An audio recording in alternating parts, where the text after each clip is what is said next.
कैसा हो अगर आपकी आईडी हैक कर ली जाए और आपकी सारी पर्सनल जानकारियों का गलत इस्तेमाल किया जाए। इस तरह के फ्रॉड देश में कई लोगों के साथ हो रहे हैं। भारत में साइबर क्राइम और साइबर क्रिमिनल अपने पैर पसारते हुए नजर आ रहे हैं। हर रोज लोगों के बैंक अकाउंट और निजी डेटा में साइबर अपराधी सेंध लगा रहे हैं, जिसकी वजह से आम लोगों को आर्थिक चोट पहुंच रही है। बात अगर केवल भारत की करें तो वर्ल्ड साइबर क्राइम इंडेक्स के मुताबिक भारत 10वें पायदान पर खड़ा है और ये एक हैरानी की बात है।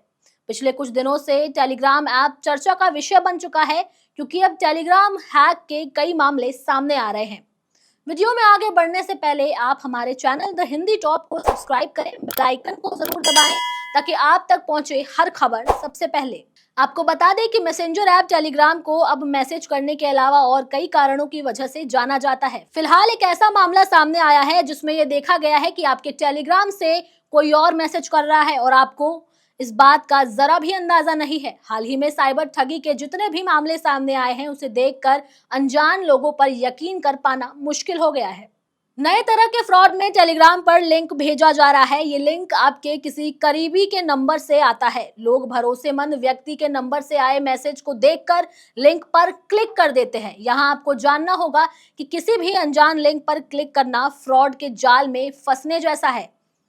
अगर आप किसी अनजान लिंक पर क्लिक करते हैं तो इससे आपका अकाउंट जाम हो सकता है या फिर आपके साथ पैसों की ठगी हो सकती है। ऐसे कई मामले आए जिसमें फोन नंबर ब्लॉक करने की धमकी भी दी जा रही है। कई मामले ऐसे भी आए जिसमें फोन नंबर का ड्रग्स या मानव तस्करी के किसी बड़े अपराध में इस्तेमाल होने की बात कही जा रही है। ऐसे मामलों में किसी पर भरोसा करना मुश्किल हो जाता है। हैकर्स ने इस तरह की हैकिंग में फंसाने में कोई कसर नहीं छोड़ी। मसलन जो भी मैसेज भेजे जाते हैं वो केवल आपके करीबी व्यक्ति के अकाउंट से रिलेटेड होते हैं। ऐसे में लोगों को अपनी सूझबूझ से काम करने की जरूरत है। क्या पता जिस नंबर से आपको मैसेज आया हो वो व्यक्ति का नंबर ना हो जिसे आप जानते हो। इसलिए ऐसे मामलों में सतर्कता दिखानी चाहिए।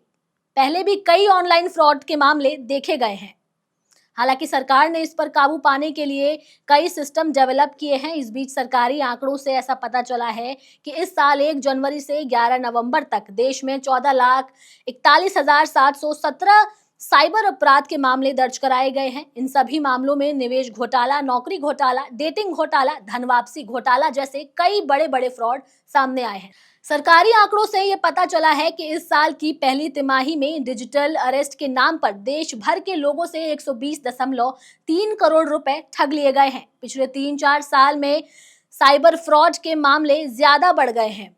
इसके पीछे की वजह तकनीक का विकसित होना और बिना जानकारी रखे लोगों द्वारा share trading, online game, shopping करना। साइबर ठगी से बचने के लिए लोगों को खुद को जागरूक करना बहुत जरूरी है। पुलिस के मुताबिक बिहार, राजस्थान, झारखंड, गुजरात, पश्चिम बंगाल, दिल्ली, मुंबई जैसे राज्यों में ठगी की घटनाएं ज्यादा हो रही हैं। साइबर अपराधी तकनीक का इस्तेमाल कर डेटा चुराते हैं और फिर देश में बैठ करके विदेशी नंबरों से कॉल करके लोगों से ठगी करते हैं। साइबर क्रिमिनल अब मोबाइल फोन के बजाय ऐप्स का उपयोग कर रहे हैं, जिससे उन्हें ट्रैक करना मुश्किल हो जाता है।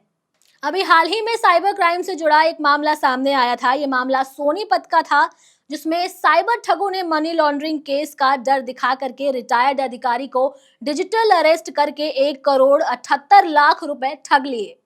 रिटायर्ड अधिकारी और उनकी पत्नी को जब तक डिजिटल अरेस्ट का पता लगता तब तक अकाउंट खाली हो चुका था। इस संबंध में पुलिस ने मामला दर्ज कर लिया है और जांच भी शुरू कर दी है।